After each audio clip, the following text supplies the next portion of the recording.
Hello everyone, in this video I am going to discuss important topics of digital communication KEC 601 for exam point of view।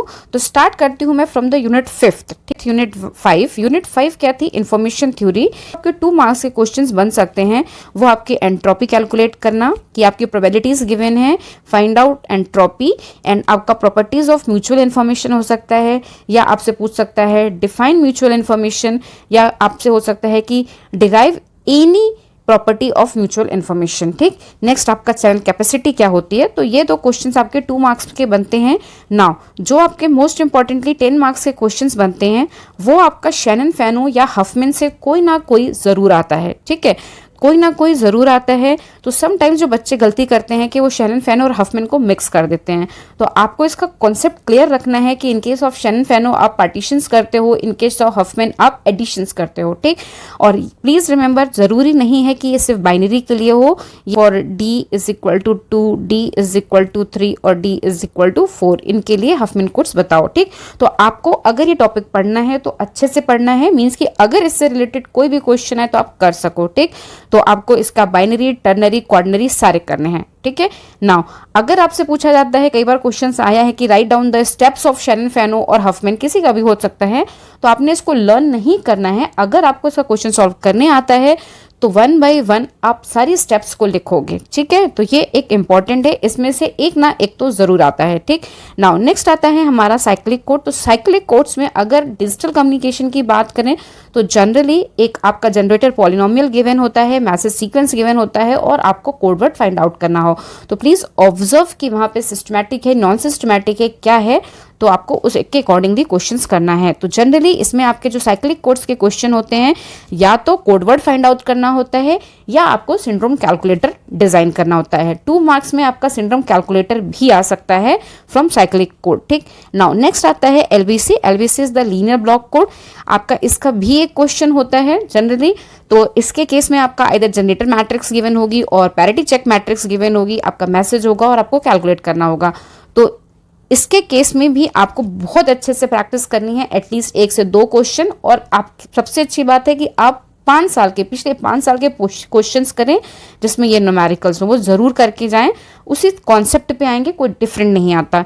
Now next and most important is convolution codes. Convolution codes में आपके 2 marks के भी questions बनते हैं, means कि may be आपके G1, G2, G3 की values दे रखी हो और आपसे पूछते कि डिजाइन इनकोडर या ड्रॉ द इनकोडर। ठीक, एंड सेकेंड थिंग कि आपका G1, G2 की वैल्यूज दे रखी हो और आपसे बोल दे कि इसका कोड वर्ड बताओ, तो इसका जनरेशन मींस की कॉन्वोल्यूशन इनकोडर पूछ सकता है।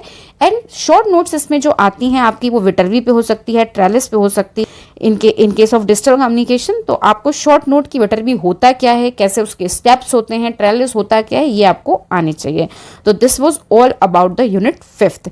एंड यूनिट 5 का अगर मैंने पेपर देखा 4-5 साल का, तो उसके केस में आपका match filter is most important. इसमें आपका सिग्नल टू नॉइज रेशियो भी आ सकता है, प्रोबेबिलिटी ऑफ एरर भी आ सकती है इसकी, या आपका इम्पल्स रिस्पॉन्स भी आ सकता है। तो मीन्स कि अगर आप मैच फिल्टर उठा रहे हो पढ़ना तो आपको बहुत अच्छे से आना चाहिए। इसमें आपका 2 मार्क्स में भी आ सकता है कि डिफाइन मैच फिल्टर या why this is called match filter. ठीक है, नाउ नेक्स्ट आता है, इसमें हमारी जो यूनिट है इसमें हमारी प्रोबेबिलिटी ऑफ एरर पढ़नी है या बिट एरर रेट पढ़ना है, बीपीएसके का, एएसके का, एफएसके का। तो मेरे अकॉर्डिंगली आप अगर एक का आपको आ गया तो आप तीनों कर सकते हो। तो आपको ये बहुत अच्छे से समझ के जाना है, किसी ना किसी का ज़रूर आता है। जनरली आपका जो आता है या तो बीपीएसके का होता है और एफएसके का होता है। तो आपको तब भी आपको सबकी प्रैक्टिस कर लेनी है, क्योंकि इनमें लर्न तो करना नहीं है, सिर्फ सिग्नल की वैल्यूज का फर्क है। ठीक, नेक्स्ट अब हम आते हैं स्प्रेड स्पेक्ट्रम पे। This is the most important part. Again इसमें आपका 2 मार्क्स का क्वेश्चन बन सकता है कि what is spread spectrum, what is the difference between DSSS और FHSS। 2 मार्क्स क्वेश्चंस की बात कर रही हूँ। What is the difference between fast hoping and slow hopping. तो ये आपके 2 मार्क्स में क्वेश्चंस बन सकते हैं। 2 मार्क्स में आपसे पूछा जा सकता है what is the processing gain. ठीक है, इस तरह के क्वेश्चंस बन सकते हैं। What is the PN sequence आपका, या आपको क्वेश्चन में वैल्यूज गिवन हो और आपको कह दे कि draw the PN sequence generator, तो आप इसके 1-2 न्यूमेरिकल्स करोगे तो आपको सारी चीजें आ जाएंगी। ठीक है, और अगर हमने देखे प्रीवियस ईयर के पेपर्स, तो इसमें जो थ्योरी के फॉर्म में आए थे वो हमारा ब्लॉक डायग्राम ऑफ DSS आ चुका है। ठीक है, तो ये आ सकता है। तो आपने सबके ब्लॉक डायग्राम्स तो एटलीस्ट करने ही करने हैं। एंड इसके न्यूमेरिकल्स भी आए हैं। मैंने देखा 2-3 साल के पेपर्स का तो न्यूमेरिकल ज़रूर पूछा है इसमें, जिसमें आपके आउटपुट सीक्वेंस का ड्यूरेशन पूछा है, चिप ड्यूरेशन पूछा है या प्रोसेसिंग गेन पूछा है। तो बहुत सिंपल से फॉर्मूले हैं, आप फॉर्मूले इनके ज़रूर याद करेंगे। By using that formula you can solve any question. Now next unit देखते हैं, सिंपलेस्ट यूनिट। अब इसमें क्या है हमारा, मॉड्यूलेशन एंड डीमॉड्यूलेशन ऑफ क्यूपीएस के डीपीएस के। मोस्टली ये पूछे जाते हैं, बट ऐसा नहीं कि हमारा एएसके पीएसके या एफएसके नहीं पूछा जाएगा। तो आपने सबके ब्लॉक डायग्राम तो करने ही करने हैं मॉड्यूलेशन डीमॉड्यूलेशन के, बिकॉज अगर हम प्रीवियस ईयर के पेपर्स देखें तो वो मॉड्यूलेशन एंड डीमॉड्यूलेशन दोनों को साथ में पूछता है, ठीक। एंड 2 मार्क्स के क्वेश्चन में पूछ लेता है कि what is the difference between coherent and non coherent detection, या what is signal space diagram, what is bandwidth.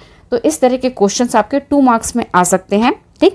Next आपको वेवफॉर्म ड्रॉ करनी आनी चाहिए सबकी। मोस्ट इंपॉर्टेंटली आपके जो पूछे जाते हैं वो जनरली हमारे क्यूपीएसके के या डीपीएसके के पूछे जाते हैं, ठीक। नेक्स्ट अब सिग्नल स्पेस डायग्राम यहाँ मैंने बोला तो मैंने किसी एक का नहीं बोला। अगर आप कर रहे हो तो आपको सबके सिग्नल स्पेस डायग्राम्स आने चाहिए, या आपको डिफाइन सिग्नल स्पेस डायग्राम भी 2 मार्क्स में आ सकता है, या पर्टिकुलर किसी टेक्निक का सिग्नल स्पेस डायग्राम पूछ सकता है, ठीक।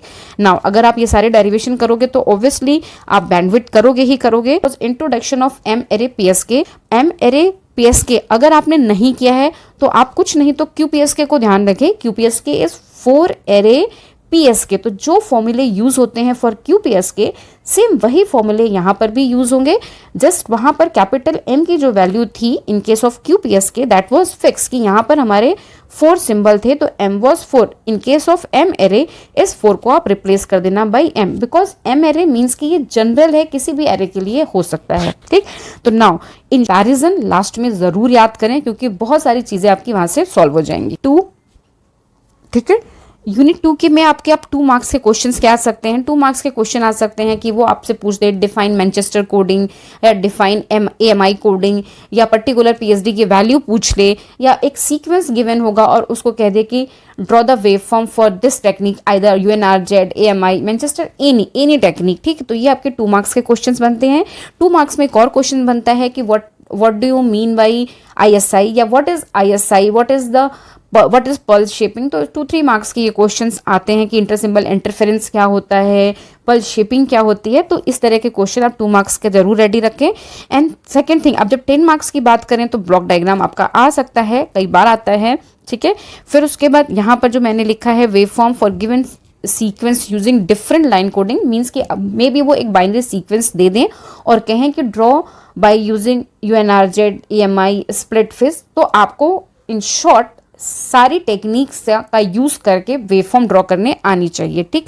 नाउ अब उसमें जो सिंपल क्वेश्चंस बनते हैं तो दैट इज आई डायग्राम, ठीक। का ये क्वेश्चन जरूर आता है scrambler and descrambler, but previous year के पेपर में मींस कि जो आपका लास्ट प्रीवियस ईयर मींस कब हुआ था पेपर 1920 2021 तो हुआ नहीं, लास्ट हुआ था 1819 में। तो 1919 में आपका आई डायग्राम नहीं था, तो may be this time this is important. Scrambler आपका आया था बट वहां पे सिंपल उन्होंने कहा था एक्सप्लेन विथ ब्लॉक डायग्राम और विथ एन एग्जाम्पल। उन्होंने कोई स्पेसिफिक वैल्यू या डायग्राम नहीं दिया था। तो आपको स्क्रैमलर का क्वेश्चंस भी करने हैं प्रैक्टिस में, ये भी आपका इंपॉर्टेंट टॉपिक है। एंड डायरेक्ट क्वेश्चन आपका पूछ सकता है ग्राम स्मिथ ऑर्थोगोनलाइजेशन स्कीम, ठीक। 1 से 2 क्वेश्चंस आपके स्टार्टिंग के 4 टॉपिक से आने ही आने हैं, ठीक है। नाउ अब आते हैं हमारी यूनिट 1। मैं सारा का सारा उल्टा चली हूँ, ठीक है। यूनिट 1 में आपका क्या है, unit 1 based on the random variables. तो इसमें आपको प्रोबेबिलिटीज के कैलकुलेशन आनी चाहिए। मे भी हो सकता है वहाँ इवेंट की ऑकरेंस गिवन हो, आपको बोल दे कि find out the probabilities for particular event, तो आपको वो आना चाहिए। आपको पता होना चाहिए कि what is the relationship between PDF CDF, या what is the definition of PDF CDF या पीएसडी, ये आपके पूछ सकता है। अब इसमें आपका आता है स्टैटिकल्स एवरेज इज द टॉपिक। तो इन दिस केस आपका हो सकता है इक्वेशन गिवन हो और उससे आपसे कह दे कि find out the expected value of that variable, या उसकी वेरिएंस पूछ सकती है। तो मीन्स की इन शॉर्ट आपको पता होना चाहिए कि what is the property of mean, what is the property of variance, how we calculate the mean or variance of equations, या what is the relationship between mean और variance। तो ये चीज़ें आपको आनी चाहिए, ठीक। And PSD of white noise भी आपसे पूछ सकता है, दिस इज कैलकुलेशन पार्ट, ठीक है। बाकी ये पूछ सकता है। बाकी मैंने यहाँ पे ऑलरेडी मेंशन कर दिया कि problem based on the probabilities and conditional probabilities, तो यहाँ पे आपके ये आ सकते हैं। Thank you so much, all the best for your examination.